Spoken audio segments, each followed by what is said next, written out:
কেমন আছো সবাই? আজকে আমাদের ইলাস্ট্রেটরের ক্লাস 14। প্রিভিয়াস সেশন ছিল আমাদের free resource collect practice pen tool, তাই না? আমরা গতদিন রিসোর্স কিভাবে কালেক্ট করতে হবে, কারণ একজন গ্রাফিক ডিজাইনের জন্য রিসার্চ খুব গুরুত্বপূর্ণ। একটা রিসোর্সটা কোথা থেকে নিতে হবে, সেটা কমার্শিয়াল ইউজের জন্য এটা একটা খুব ইম্পর্টেন্ট বিষয়। তারপর আমরা মাস্টার টুল হিসেবে পেন টুলের যে প্র্যাকটিস সেটা করেছিলাম। Today topic how to create a রুপ, মানে আমরা ইলাস্ট্রেটর সফটওয়্যার ব্যবহার করে এরকম যে চিত্রটা যে দেখছি যে একটা রূপ দড়ির মতো, তাই না? আমরা বাংলা যদি বলি ওয়ান কাইন্ড অফ দড়ি, রুফ ইংলিশে, এটা আমরা তৈরি করব। ঠিক আছে? আচ্ছা, এটা করলে আমরা 5 মিনিটের মধ্যেই একটা রূপ কীভাবে তৈরি করা যায় সেটা আমরা পারবো। তো ওয়ার্কিং স্টেপ আমরা দেখে নিই, মেজর যে স্টেপগুলো আছে। ড্র এ রেক্ট্যাঙ্গল শেপ। হ্যাঁ, ডয়ে আমরা একটা রেক্ট্যাঙ্গল শেপ ডিজাইন করব, সেটা রেক্ট্যাঙ্গল টুল ব্যবহার করে। তার স্টোক হবে কত? 20 PT. Use direct selection tool, top right corner and press shift key, hold down, select bottom left corner. অর্থাৎ দুইটা কর্নারকে আমাদের কি করতে হবে? রাউন্ড করতে হবে, সিলেক্ট করে রাউন্ড করতে হবে। তারপরে রোটেট 45 ডিগ্রি দি শেপটাকে কত ডিগ্রি অ্যাঙ্গেলে ঘুরাইতে হবে? 45 degree. Press alt hold down key, copy shape, মানে আমরা একটা শেপকে যদি কপি করি সেটা আমরা জানি যে অল্টার ধরে করতে হয়, তাই না? তারপর draw A rectangle with stroke 1 PT on 2 round shape. আমাদের যে দুইটা রাউন্ড শেপ হইলো তার উপরে আরেকটা রেক্ট্যাঙ্গল আমরা ড্র করব। ঠিক আছে? তার স্ট্রোক হবে 1 pt. Select 3 shape and make clipping marks, আমরা এখানে ক্লিপিং মার্কস করব। Create outline object, use expand. Create merge, use pathfinder. Open brush panel, drag and drop the shape brush panel, select pattern brush।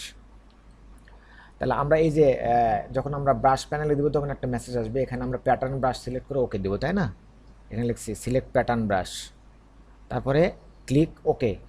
তারপরে আর একটা dialogue box আসবে এরকম, এখানে আমাদের এই যে নেম যে জায়গা আছে সেখানে আমরা লিখবো রুফ। আউটার কর্নার টাইপ, অর্থাৎ এখানে এই অ্যারোতে ক্লিক দিয়ে আমরা সিলেক্ট করে দেবো নান। ড্রপডাউন আছে, এখানে স্ক্রোল বার আছে, স্ক্রলিং করে আমরা নান সিলেক্ট করে দেবো। কালারাইজ মেথড, এখানে রাইট এই ড্রপডাউন অ্যারোতে ক্লিক দিয়ে টিন্টস সিলেক্ট করে দেবো, তারপর ক্লিক ওকে। তারপর এগেইন আমরা আবার সিলেক্ট ব্রাশ টুল সিলেক্ট করে আমরা যা ড্রয়িং করব তখন রূপ হয়ে যাবে। ওকে, তাহলে আমরা এখানে 18টা স্টেপ আছে এই কাজের জন্যে। আর এখানে আমরা যেই কমান্ড টুল এবং প্যানেল ব্যবহার করেছি সেটা হচ্ছে rectangle tools, command, direct selection টুল, ব্রাশ টুল, rotate, copy, expand, pathfinder, clipping marks, brush panel. তাহলে আমরা এতগুলো এখানে টুল, কমান্ড এবং প্যানেল ব্যবহার করেছি। ঠিক আছে, এখন আমরা ইলাস্ট্রেটরে যাই। আমাদের ইলাস্ট্রেটর প্রোগ্রাম ওপেন করা আছে, তো ফার্স্ট আমাদের তো অবশ্যই ইলাস্ট্রেটর প্রোগ্রাম ওপেন করে নিতে হবে, তারপরে দেন এই কমান্ডগুলো, তাই না? তো আমরা এখন দেখবো যে আমার এখানে 100% জুম আছে কিনা। হ্যাঁ, 100% আছে। তো এখানে আমি যে রেক্ট্যাঙ্গলটা ড্র করব, কোনো মেজারমেন্ট নাই, আমাদের একটা আন্দাজে আমরা ড্র করব। সেটা কত পিটি থাকবে? Stroke 20 pt, 20 pt stroke. তাহলে আমরা একটা রেক্ট্যাঙ্গল ড্র করলাম। এর পিটি হলো, কালার আমরা ব্ল্যাক দিতে পারি। ওকে, এখন আমরা এটাকে ডিরেক্ট সিলেকশন টুল দিয়ে কি করতে বলছি? টপ রাইট কর্নার এটা সিলেক্ট করব, শিফট ধরে বটম লেফট কর্নার। তারপর এটাকে আমরা কি করব? এই পর্যন্ত আমরা যতক্ষণ রেড লাইন না আসতেছে, এটা রেড লাইন যতক্ষণ না আসবে, রেড মার্কিং যতক্ষণ না হবে ততক্ষণ পর্যন্ত আমরা এটাকে রাউন্ড করব। ঠিক আছে, তারপরে আর একটু থোড়া নিচে। ওকে, আচ্ছা, আমাদের রাউন্ড হয়ে যাওয়ার পরে এটাকে আমাদের কি করতে বলা হয়েছে? 45 ডিগ্রি অ্যাঙ্গেলে এটাকে আমরা রোটেট করব। আমরা এখানে শিফট ধরে 0, কত ডিগ্রি হয়েছে? 45 ডিগ্রি। তারপর এটাকে অল্ট ধরে আমাদের কপি করতে হবে, অল্ট ধরে এটার একটা কপি তাই না? অল ধরে আমাদের অবশ্যই এই যে আমাদের এই যে লাইন, এই এটা একেবারে স্মার্ট গাইড যেটা আমাদের সোজা বরাবর আমাদের এটাকে আমরা মানে কপি করব। ওকে, আচ্ছা এখন আমরা আউটলাইন দেখব। কন্ট্রোল ওয়াই আউটলাইন, এটাকে আমরা কন্ট্রোল ধরে এটাকে আমরা জাস্ট এইটার উপরে আমরা নিয়ে আসব। Again switch back to normal view, control Y, আমরা আবার এগেন কন্ট্রোল ওয়াই কমান্ড দিব, sorry control Y normal view. তারপরে আমরা যেটা করব, এখানে আর একটা রেক্টাঙ্গল ড্রয়িং করব টপে, সেটার পিটি হবে কত? 1 পিটি, এবং সেটা ড্রয়িং হবে আমাদের এই সেন্টার বরাবর। আমরা রুলার শো করে নিব যে আমাদের যেটা হবে সেটা এখানে, আর এই বরাবর আমাদের রেক্টাঙ্গলটা ড্রয়িং হবে। ওকে, আমি এই সেন্টার বরাবর রেক্টাঙ্গল ড্রয়িং করার জন্য আমি এটাকে একটা গাইড নিয়ে নিলাম। এখন আমার এখানে পিটি হবে 1, ড্র রেক্টাঙ্গল, এই বরাবর আমরা ড্রয়িং করব। ওকে, তারপরে আমাদের সরি আমাদের আগের শেপটা থাকবে, এই শেপগুলো থাকবে 20 পিটি, আমার সিলেক্ট করা ছিল তো সব 1 পিটি হয়ে গেছে। ওকে, এটা থাকবে 20 পিটি, আর পরের যেটা আমরা ড্রয়িং করব সেটা হবে 1 পিটি, এটা হবে 1 পিটি।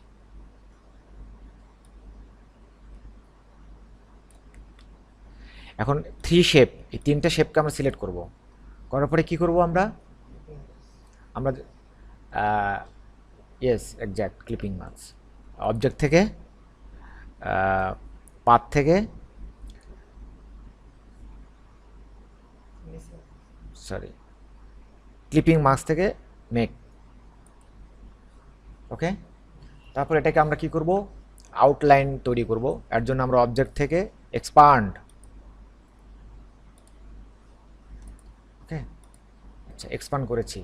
তারপর এটাকে আমরা পাথ ফাইন্ডার ব্যবহার করব, control shift F9, path finder ব্যবহার করে এটাকে মার্জ করে দেবো, অর্থাৎ একটা শেপ হয়ে গেল। শেপ ছিল কয়টা? 3টা, এখন হয়ে গেল একটা। এটাকে আমরা ছোট করে নিব, অল্ট কন্ট্রোল একসাথে প্রেস করে এটাকে আমরা ছোট সাইজ করে দিব। ওকে, তারপর এটা আমাদের ব্রাশ প্যানেল যদি এখানে না থাকে, আমরা F5 চাপলে আমাদের ব্রাশ প্যানেল অ্যাক্টিভ হবে। এটাকে ড্রাগ অ্যান্ড ড্রপ করে দিব আমরা, drug and drop brush panel. এখানে আমাদের প্যাটার্ন ব্রাশ সিলেক্ট করে ওকে দিব।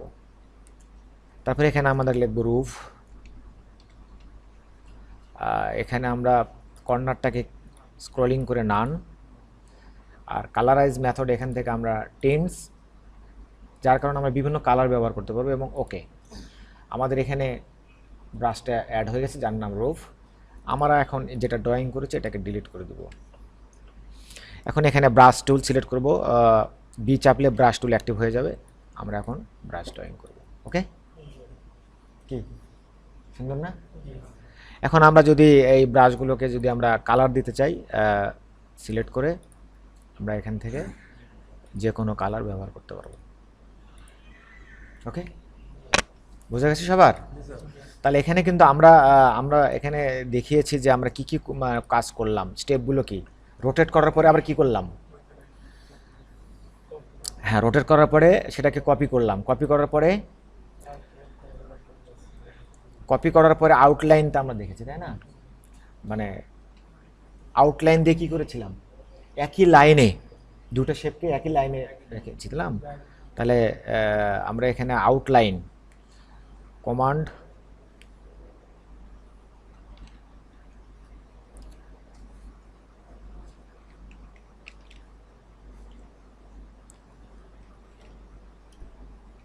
Shortcut control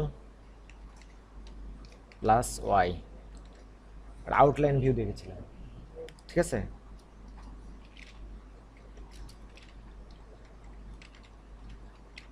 outline,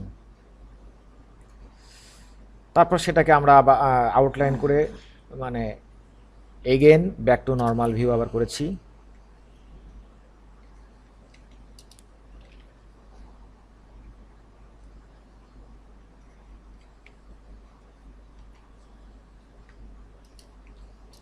switch back two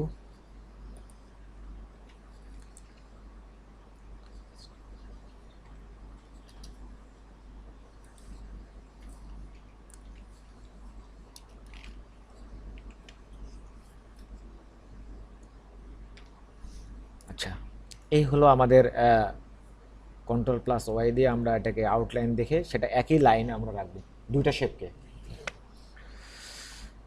তারপরে আমরা ক্লিপিং মার্কস করেছি। এটা কোথা থেকে? ক্লিপিং মার্কসটা আমরা করেছিলাম select 3 shape and make clipping marks. হ্যাঁ, তাহলে ক্লিপিং মার্কস তারপরে মেক, তাই না? ক্লিপিং মার্কসের পরে মেক।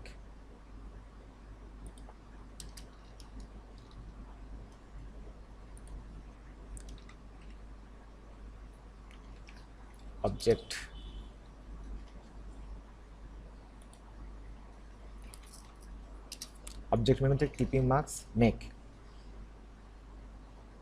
Create outline. ওকে, আবার ইলাস্ট্রেটরে যাই, তাহলে আর আমরা এখানে একটু এডিট করলাম আমাদের। এখন আমরা ইচ্ছা মতো ব্রাশ, এছাড়া আমরা এখানে আরও যেগুলো ব্রাশ আছে আমরা তো আগে দেখেছি, তাই না? আমরা যেই ব্রাশটা আমার সিলেক্ট করা থাকবে এটাকে আমরা প্যাটার্নও বলতে পারি। আমি যেটা তৈরি করলাম এটা একটা ওয়ান কাইন্ড অফ প্যাটার্ন, আবার ব্রাশ। ওকে, ঠিক আছে, সবাইকে ধন্যবাদ।